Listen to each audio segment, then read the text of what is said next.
we grew on Yahoo, and then we started to grow as an agency. I'd hired a couple guys because everybody was focused on Facebook and Google, and we had Yahoo on lock. And so we were getting clients referred to us, through ClickBank, obviously, clients from Yahoo, all these sorts of different things. And then we're like, well, we're going to try Facebook. And my father reminded me not too long ago that it took me 30, 45 days until we were profitable the first time on Facebook. And what was your spend like? I don't remember, Gotcha. but it was low. We were just testing, trying to figure it out. But like somebody tossed us the keys to a brand new car, and like I didn't know how to drive it. It's like driving stick, right? Like I know how to drive, but like here's stick, and I'm like I don't know how to do this. You're just stalling out in intersections. Yeah, right? and so then so we grew that business, and then we came up with a crazy idea to start a children's book company. And really where that came from is we had an issue with Facebook policy, and we flew down and had dinner with him, and he's just like, I understand, these VSLs, these long offers. He basically described them as infomercials. And he's like, we don't like infomercials on our platform. I understand that you guys can make a lot of money. I get it, but I think it's a bad experience for the users, which we disagreed with. But like, who am I to, what am I going to say to this guy? So we go across the street, me and my right hand at the time, John. And I was like, dude, like, what else do we come up with? And he's like, we like happy things and rainbows and hula hoops. I'm like, dude, why don't we start a kids book business? And so I wrote a kids book. We sold 4,500 copies in 11 days. Wow. Which turns out is more books than the average bookstore sells in an entire year. No way. And so that book was okay. People are like, should I buy that book? I'm like, no, it was a ABC book, and it was just okay to test the thesis. And then we moved into online education, which introduced a tremendous amount of objections into the buying decision. And so from there, we moved to Christian kids books because we knew that demo was just going to be very strong online. And then we started publishing other authors and so on and so forth. And then we exited to Scholastic about 2 years ago. And because you guys had, was it a Forbes article that wrote about how you guys really disrupted the publisher industry as well? So we really did. I mean, so there's so many things that are crazy about that whole journey and that whole business. So like, in our third year of business, our third full year, we were the 10th largest in the United States. Wow. Which, in terms of units sold, which is like... as a publishing company at that point. Yeah. And you were going direct response, right? We were direct response to Shopify. We were on Amazon, but only doing defense and basically keyword and brand. The crumbs. That's all we were doing, which was about 22% depending on the year of our total revenue. Spending $800 a day on Amazon. Oh, wow. Self-publishing, Which, by the way, to your earlier question about like one of the differences between, online marketing in 2015, let's say, versus 2025, like Amazon has to be a core component of your business. And I think a lot of guys are doing it now, but back then, like it was not. Like, there's still resistance to it. We're just chatting with Cody Bramlett about this on a recent podcast, right? But there's still resistance to people in our space. Like, why would I go on Amazon? Like, it just takes... I literally, you paid for those people. I've had this conversation many times with clients. You paid for the people to get educated on your product. They're literally going to another store to try and buy it. If they can't find it, do you think they're going back? They're going home, right? They're just You've become done. illegitimized at that point. Or they're buying from a fake person selling a fake product. Or someone's ripped yourself off to get your customer. Oh, yeah. So we didn't do eBay. All of our books were all over eBay and Pinterest. And so we had bulk discounts and wholesale, and people were buying those books. And a few times they got stuck, though. So we would have a fast mover, which you call the front list. And that book would be flying, and they would be buying 10, 20, 30 books at a time at 50% off and, basically selling it for retail and whatever. Good for you. The problem, though, was when all of a sudden that front list becomes backlist and we have a new fast mover, they end up sitting on a ton of inventory. Yeah, that isn't moving it at all. Yeah. You're shorting the wholesalers, basically. Yeah, basically. And so anyway, so we exited that. And then my COO of the book business, who was my best media buyer of all time and is now my partner in this business, we started running some affiliate, and he grabbed his right hand. So it was just like three of us. And I was like, let's just do this for a little bit. And then about the middle of last year, we moved to an agency model. And and so the team has grown. We're in the 20s now. Okay. And, I had the biggest month of my career in January. amazing. Yeah. And so it was just, we have thrown up some big numbers, which opens up a tremendous number of new challenges that we have to overcome. What do you like running about with the agency model versus just running pure performance as an affiliate? Like, what's the pro con for you there? So it's super interesting.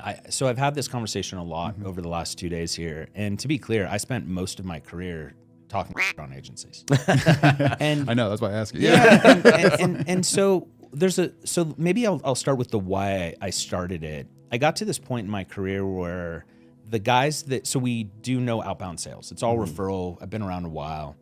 And so that I know how to do the thing, that my team knows how to do the thing. So let's pull that off the table. So if the offer does not work well, there's only 3 reasons. Your offer sucks, Facebook's being a or this is the most important, we might not be the ones to crack it.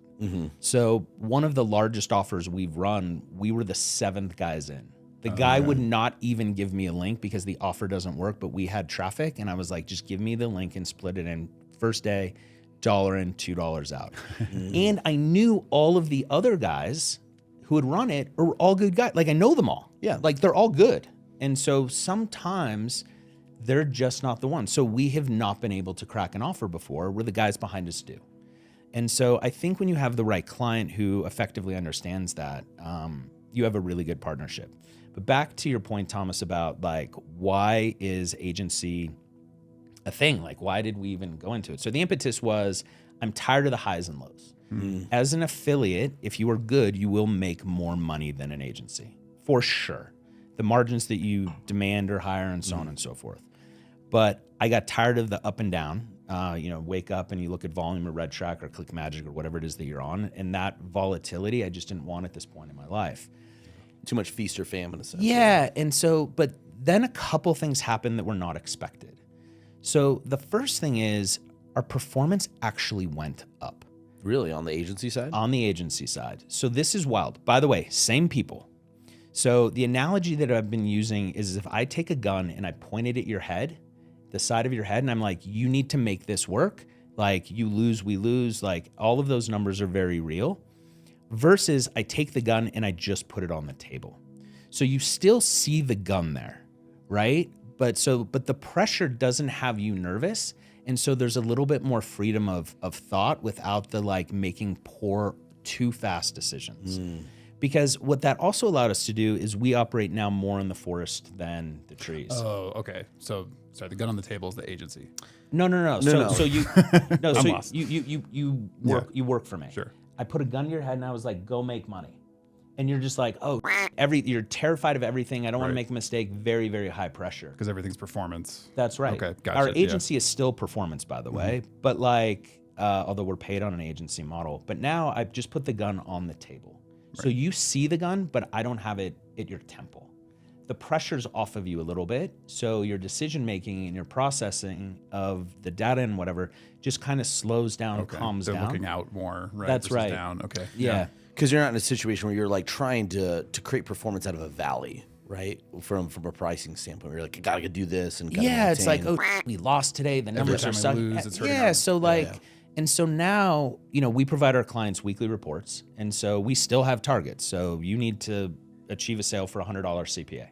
So like, we still have to achieve that, or we will lose a client or whatever. But I don't know, maybe this week we're at $89 and next week we're at 93, and then it's Valentine's Day and that week before was terrible. And now we're at 107, right? But over that period, as you zoom out, you're still performing. Right. And so, we still operate with that affiliate mindset. We clip by, hourly. We're watching all the stats, multiple split tests, almost nothing runs 24 hours a day. So like, we still have that performance mindset.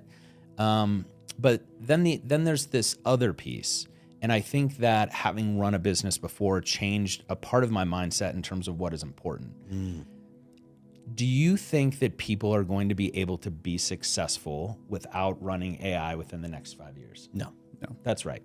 So then you think, okay, cool. So I know that I need AI. Well, what are the other tools that I need? Oh, I need these other tools. Well, I'm going to have to build them. And why am I building them? I'm building them because our performance will go up, which will ultimately mean that the performance of our clients go up.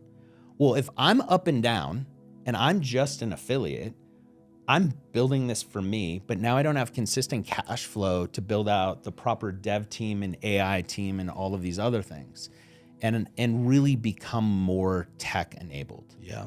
And I think that the soft skills are as important as ever, right? Like any of us in this room can jump into an F1 car, but like you're not going to be able to go as fast as the other guys, right? And that's how It might be too tall. I don't know. Yeah. You'll adjust it for you. Potentially. Yeah. So I look at it as like we have this new tool set and we need to build all of these things, and you need consistent cash flow in order to build out financial models to be able to hire these teams and so on and so forth. No, I think you're hitting on the head there, because I think part of that too is the solopreneur affiliate. They have that gun to their head mentality, right? Where it's like they can't take the time to build the process or find the tool, because they just have to find the next thing that's going to win. Yeah. Yeah. It's just that hamster wheel. It's almost like being able to look beyond. Like, I think sometimes you get caught looking just what's in front of your nose, right? Yeah. So you'd love to go big picture, but without that consistent cash flow, you can't. You have to go slow to go big, right? Yeah. You don't see too many people sprinting that make big, amazing things. They always hit a period where they could slow it down and build something bigger. So I think that's really, really interesting. But it's almost like you never would have gotten there without having your own business, having that exit with the book company. 100%. And so one of the largest challenges we have with the affiliate side of the game is very often, depends on who our clients are, and our client mix now is really good. But like, we don't have all the keys to the kingdom. Yeah. So the analogy that I use in that instance is you toss me the keys to your car and you go, Jason, drive me to the airport. And we're driving and I start to hear a rattle and I pull over and I pop the hood, or I'm sorry, I pull over and I'm like, hey, there's a rattle. Can I pop the hood and look and see what's going on underneath in the engine? Because I think we have a problem. And you're like, no, go faster. And you're just like, okay, like, all right. It's your car. And so that mindset shift was really, really challenging for us. And so now I'm like, all right, it is not my job to fix your car if you want me to go faster. If the car breaks down, that's on you. If you want our help, we're here. I'm not going to leave you on an island. But like, and anyway, so that's one of those things that has become, we're over it now. But in the earlier days of this model, it was just very challenging because we did it all. Yeah. Right? We had supply chain, we had email and SMS and accounting, like all these things. Yeah. Anyway, so we got into this model and it's been great.